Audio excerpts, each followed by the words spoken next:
नमस्कार सभी साथियों को।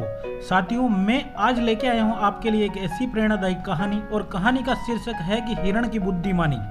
मगर दोस्तों, आपसे निवेदन है कि आप हमारे चैनल पर अगर पहली बार विजिट कर रहे हो तो प्लीज़ हमारे चैनल को लाइक शेयर सब्सक्राइब जरूर करो। जी हाँ दोस्तों, कहानी है हिरण की बुद्धिमानी। एक जंगल के अंदर बड़ा ही खूंखार हाथी रहता था। वह हाथी जंगल में जहाँ से निकलता वहाँ भगदड़ मच जाती थी। जंगल के सभी जानवर अपनी जान बचाने के लिए इधर उधर भागते खड़े होते।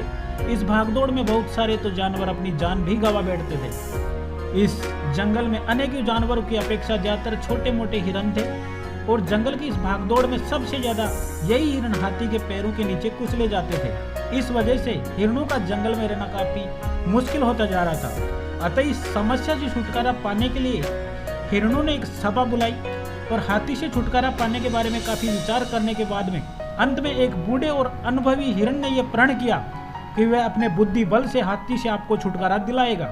यह बात सुनकर सभी आश्चर्यचकित हो गए कि एक बूढ़ा हिरण किस प्रकार खूंखार हाथी से छुटकारा दिला सकता है। अगले ही दिन वह बूढ़ा हिरण बिना किसी के डर से उस हाथी के पास पहुंचा, और सबसे पहले बूढ़े हिरण ने उस हाथी को प्रणाम किया।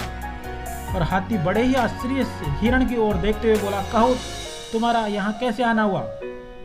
तभी हिरण बोला, मैं तो बस अपने राजा के दर्शन करने के लिए आया हूँ। बूढ़ा हिरण यही बोला, तो क्या तुम मुझे राजा मानते हो? हाथी ने खुश होते हुए उस हिरण से पूछा। तो हिरण ने बोला, हमारे राजा तो आप है ही, इसमें मानने और नहीं मानने वाली बात कहाँ से आई? कल हम सभी जानवरों ने मिलकर जंगल में एक सभा की थी, जिसमें सभी जानवरों की मर्जी में एक निर्णय लिया गया था कि हम सब आपको अपना राजा बनाना चाहते हैं। आप में वो सभी गुण हैं जो एक राजा के अंदर होने चाहिए। मैं जंगल के सभी जानवरों की तरफ से आपसे ये प्रार्थना लेकर आया हूँ कि आप हमारा राजा बनना स्वीकार करें। यह बात सुनकर हाथी बहुत खुश हुआ।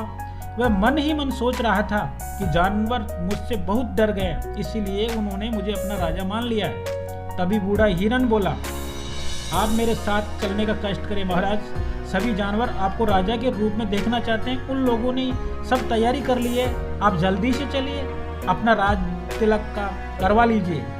हाथी मन ही मन बहुत खुश होते बूढ़े हिरण के साथ चल दिया। उसके मन में ये बिल्कुल नहीं आया कि ये जानवर जिन्हें मैं मारता हूँ, परेशान करता हूँ, वे मुझे राजा बनाने के लिए क्यों तैयार हो गए।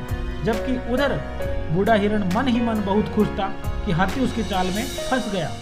रास्ते में चलते हुए बूढ़ा हिरण हाथी को ऐसे रास्ते ले गया जहां अधिक दलदल था। हाथी राजा बनने की खुशी में इतना मस्त था कि उन्हें पता ही नहीं चला कि किधर जा रहा है, और जब उसके पैर दलदल में पड़े तो वह बिल्कुल हक्का बक्का रह गया। उसका भारी शरीर दलदल में धंसता हुआ जा रहा था। उसे निकलने की बहुत कोशिश की, लेकिन निकल नहीं पाया।